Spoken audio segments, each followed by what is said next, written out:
Good afternoon, commissioners and committee members. I appreciate the time again. It's been a long road since I was here last year, and we certainly anticipated a much better outcome than we ended up with. As you're most already aware, is that legislative session in 2019 and special session resulted in no additional funding for community corrections as we had asked, for an increase based on a time study. The end result for Clackamas County Community Corrections was a $1.4 million reduction in funding. It is important to point out that that reduction is not a cut. It is as a result of there are less citizens of Clackamas County who are on adult parole and probation. And there is a reduction in the total number of individuals on adult parole and probation in the state of Oregon. So that is a goal that we want. Obviously, as a community, we want less people coming on to supervision, on going to prison, and coming out on post-prison supervision. Quickly, in regards to our revenue stream, I'd like to point out that the majority of our funding comes from the state of Oregon. And secondly, the next largest amount is general fund. So they complement each other. As a reminder, state funding can only be used for the supervision of felony crimes and the crime of PCS, or possession of a controlled substance. So we cannot use that funding to supervise misdemeanor crimes. General fund allows us to do that. So as a reminder, we supervise domestic violence crimes and person-to-person crimes, domestic violence being one of them, along with sex offenses that are of a misdemeanor nature. We also are unique in the fact that we do continue to provide a level of monitoring for those that are convicted of DUI in Clackamas County.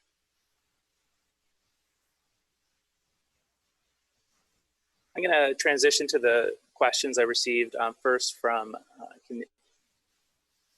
I know everyone's had a chance to see the slides, and if you have questions about those, but I think in most cases the questions that were asked by committee member Tom Feely and Sean Caldwell will cover the rest of the slides in regards to reductions and such.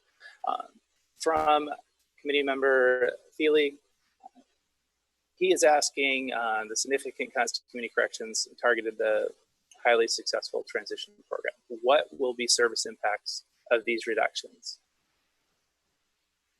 Well, as you saw, I reduced my total FTE by 8.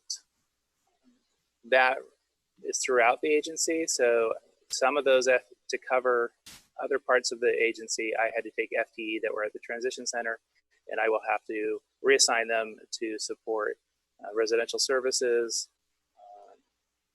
in reductions they took in FTE. Also, we had to cut mentors at the transition center. That was a 1.5 FTE. That was a contract with Bridges to Change. So services have been greatly reduced at the transition center.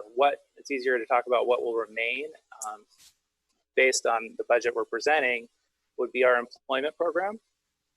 I mean, I employ 2 full-time employment specialists to work with our population on finding employment, maintaining employment, building resumes, advancing themselves in career fields, with all the goal of individuals having a living wage job.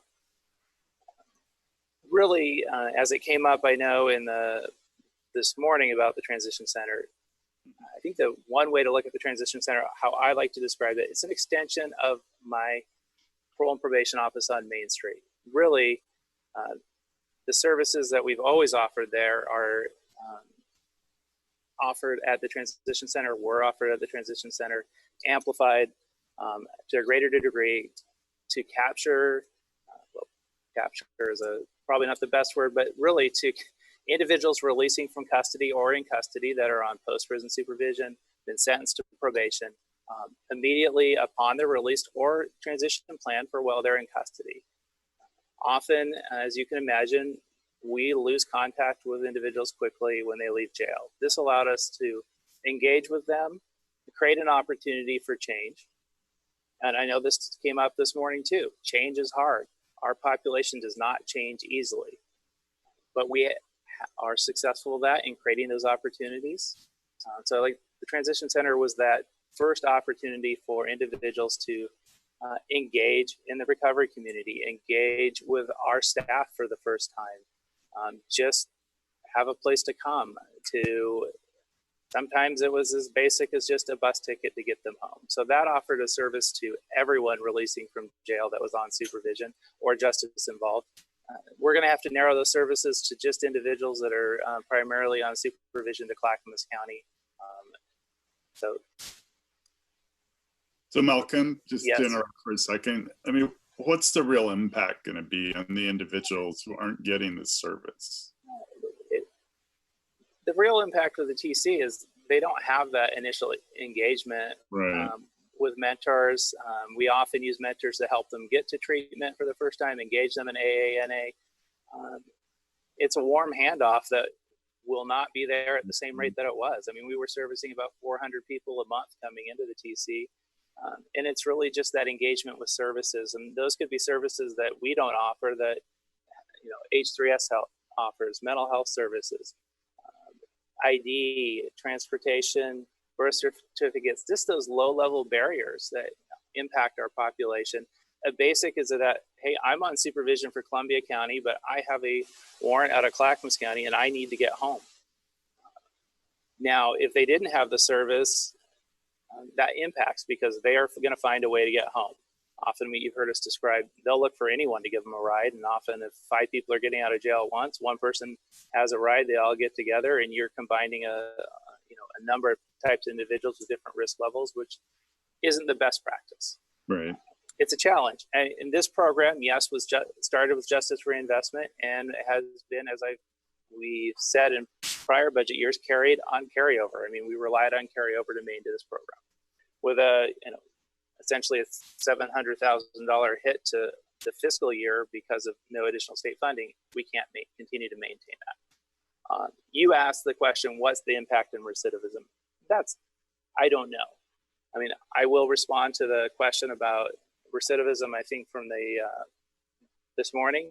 Recidivism, and I'm referring to a CJC document. There's lots of information the Criminal Justice Commission has on their website on recidivism. But overall, recidivism statewide, and we're looking at 2016. The soonest information we have on recidivism is 2016 first cohort, which is a group they measure for 3-year recidivism rates and outcomes. So that rate statewide is modestly higher for the first cohort for those releasing from prison, post-prison, or post-prison supervision. And they report a historic high for first cohort probation for 2016 statewide. Our recidivism for probation is lower than the statewide average, and on parole and post-prison, we're higher than the statewide average. When we look at arrest, conviction, incarceration, those are the 3 different measures of recidivism in the state. It's important to understand when someone is sentenced to probation, they don't stop doing what they were doing. I mean, for some they do, but most of the population that end up with us have been doing this. And so recidivism is a natural part of those that are placed on community supervision and when they release from prison. But we're unique in Clackamas County. We target things that reduce that. We have focused on housing and transition highly for 15 years for individuals coming out of custody. And looking at that population that is most vulnerable in our mental health population who interact with the system over and over. So recidivism is a difficult piece to look at. One thing where I've asked the Criminal Justice Commission to focus on it, is that why are these individuals, what crimes are they committing? They can tell you what the individual was on supervision for when they committed a crime, but they aren't able to provide me information of what the crime is, which is important. Are they committing low-level property, drug-related crimes, or are they continuing to recidivate with the crime they started on? Like, for an example, they came out of prison for a high-level assault. Are they committing another high-level assault? Or are they committing a low-level theft, property crime, and so, or PCS, which is often our greatest challenge, as you know, with opioids, which often leads to repeated criminal behavior. And we have services that other counties do not have, which you are familiar with, such as CSAP and our residential program. I'd like to jump to the questions that our Budget Committee member, Sean Caldwell, asked. First, she asked, the budget reduces mental health housing by 20 beds. She asked, are these beds contracted or in-house? They are contracted with Bridges to Change. We operated a 12-bed men's house and an 8-bed women's house. What percentage of time are these beds filled? So on average, the stay for these programs are about 96 days for both men and women. The majority of the time, the beds are full and turning over. Our rates for 2018, we had about 85% transition out into permanent housing.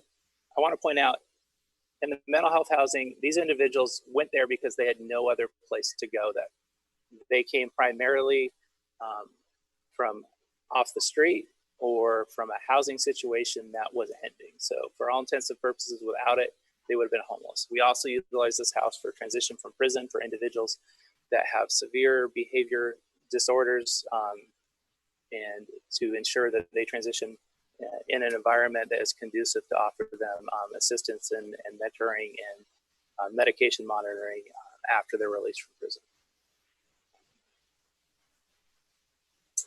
So the program overall has been, for a lack of a better terminology, priceless for us on the community supervised probation side.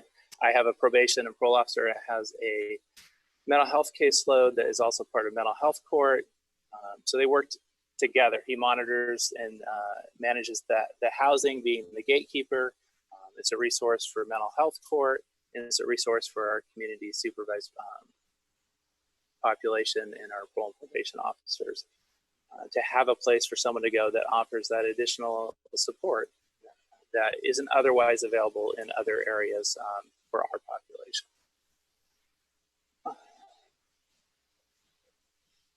The second question was, of the out of the 8 FTE that I have eliminated for our parole and probation officers, these were not positions that were at the transition center.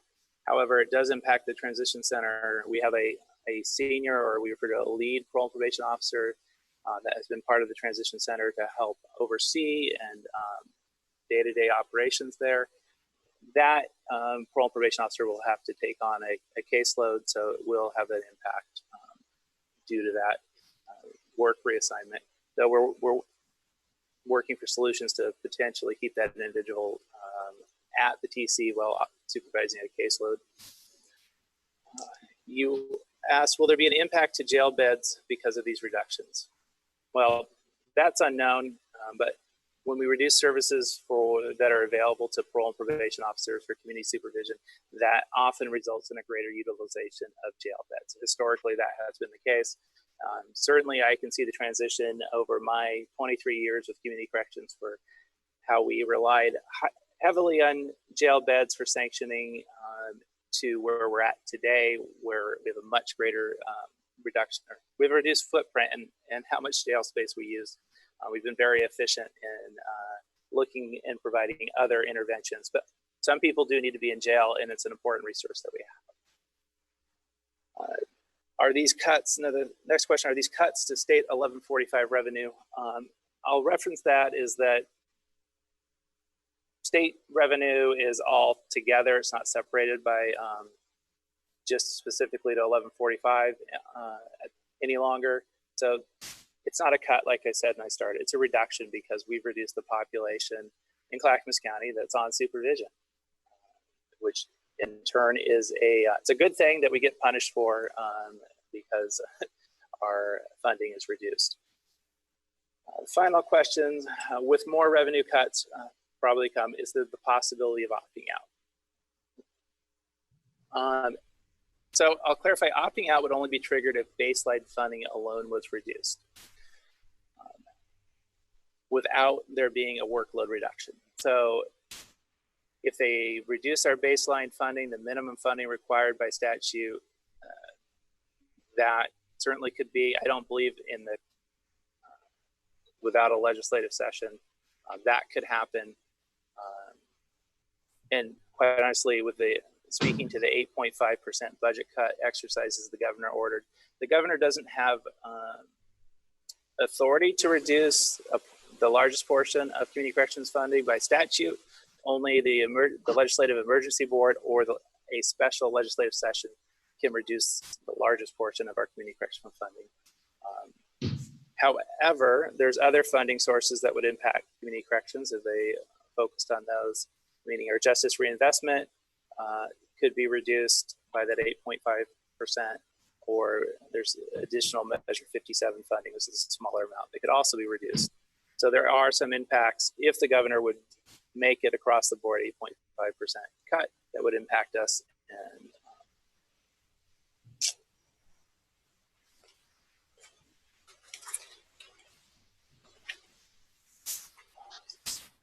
so just for the information, so you're aware, if it was an 8.5% cut to the community corrections budget from the state, that would be a $1.3 million cut to Clackamas County this year. So not a position I want to be in at all, but those are some real life obstacles we're facing and that we'll have to tackle over the next few months and see if we have a special session. Questions? We have Commissioner Humberston and then Mr. Feely. Malcolm? Yes. If that 1.8 million was actually triggered, that 8%, would that then enable us to return the program to the state? So that would depend. In most cases, no. I would foresee that there would be a workload reduction along with that $1.3 million cut. That reduction could come in a number of ways. I'm going off of looking at how this has been done over past years. That could mean that we'd no longer supervise a certain population or no longer supervise a certain level, risk level of individual. This isn't the first time over the last, I'll tell you, 44 years that we've been in this position as a state or as a county. Opting out, to be frank, would cost Clackamas County a lot of money. We would lose services at such as, I mean, the state isn't going to take everything over. They're going to take what they're required to do, meaning felony supervision. And we would lose the ability to supervise misdemeanors. We'd lose the ability to continue our residential programs. And we result in a large scale layoff of, I don't know what percentage of the agency. So what I'm hearing then that while it may seem like an attractive option on the surface, when you dig into it, the reality is that we would still have costs that are no longer being subsidized at all. That is correct, and you would see a likely increase in the utilization of jail. And of course, those are. My second question is, how do you count recidivism? When I was working, recidivism for us was defined that the person who had been convicted of an offense goes out on the streets, gets busted, and gets convicted again. If he happens to get busted but is not convicted of an offense, then that did not count as recidivism. How do you count it? So I'm required by statute. Recidivism is measured at three ways: arrest, conviction, and incarceration. So we look at all three, and that's how it's measured. So naturally, our population is arrested at a higher rate, particularly when you look at individuals getting out of prison, and their behavior continues. So recidivism is going to be a part of community supervision.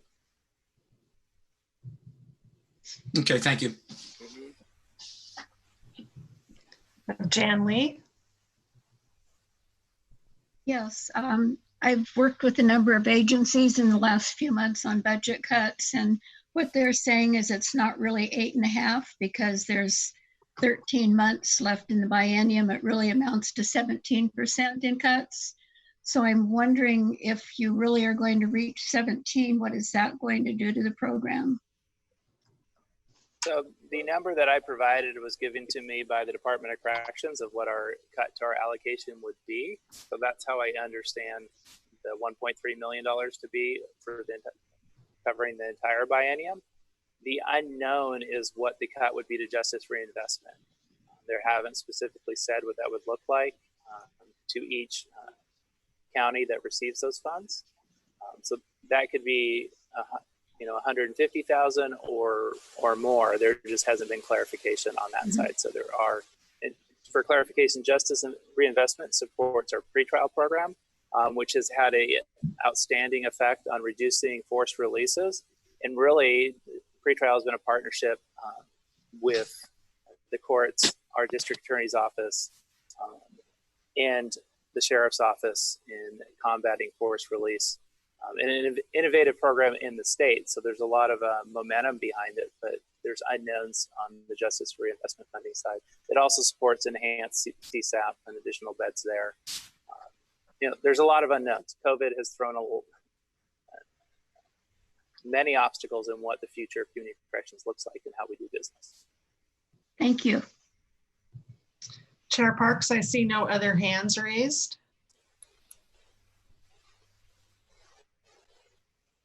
Looks like she may have stepped away. Drenda, could I make a kind of a closing comment unless there's questions? Certainly. Sure. Fire away. Okay. I wanted to, I also just kind of wanted to add in the community corrections budget, both Martha and I had key roles on the state level last year as president of the association, and AOC and Martha, her role. We really worked hard to try and get funding for community corrections, had meetings with the governor's staff, and OSSA really tried hard to get additional funding. Unfortunately, we didn't get that. As you know, there was a walkout in 2019 and the 20 session as well, which was, again, disappointing that might have been a chance for us to get funding. I again want to talk about really the impact of these programs. To see from the 60,000 foot level again, is the criminal justice system really is a system. And what we are hitting on two key elements that are going to have a dramatic impact on public safety. And my belief wholeheartedly is on having a successful system, which, as you remember, we've been looked at from around the country to come look at our program. And I think that's the disappointing thing, to see a step backwards, is that number one, it takes intervention. And people are not going to seek, or it is rare that they will seek, drug and alcohol treatment on their own. We have a golden opportunity when they're in our jail to do an intervention. And that intervention is through the transition center, where we have staff meet with them, work on a release plan. It addresses homelessness, it addresses jobs. And part of the issue is not only once we do the intervention, it's addressing the addiction issue. And we cannot have success in a short-term plan. Recovery takes a long time. So it's number two, it's addiction. Number three, it's housing. Number four, it's a job. And then it's, most importantly, it's support from groups like Bridges to Change. We can't be there all the time, and we need groups like Bridges to Change to be there to support them. And lastly, which is critically important, which you're also going to see impact, is we have made light year changes on medicated assisted treatment. Vivitrol is a key drug to getting people off opiates and heroin. It's about $800 a shot. I mean, those are the things that you're going to see that we're not going to be able to provide. And what it is going to impact is, once again, you'll see more homeless people, you'll see more people with addiction, and you will also see crime increase. So, and on top of that, sadly, is the other population that we work so closely with, and that's why our behavioral health unit is mental health beds. And it is addressing that population that oftentimes would be homeless, and having those mental health beds, again, having to cut those is having a dramatic impact. But with all that being said, everything doom and gloom, I just want to say the number of lives that have been changed as a result of community corrections and their CSAT program is enormous. And the reason we've seen a reduction is because they have gotten people into recovery. I can guarantee you, if they're not in recovery, they are out committing crimes to support their habit. And we would see those people over and over. So as I've always kind of said, recovery, I mean, it's 18 months long, it's clean and sober living. And Malcolm and his staff have really just really been an example for the state about having people turn their lives around. So with that, it is, as I said, this is just a really challenging budget year. But I know you all have difficult decisions, and if there's other questions, we'd sure be happy to answer them. We have Commissioner Bernard. So mine is really more about prevention, and hopefully we never have to use jails. But Metro's measure 2210 will provide an opportunity to address mental health, addiction, housing. So I'm hoping that some of those shortfalls will be taken care of thanks to measure 26210.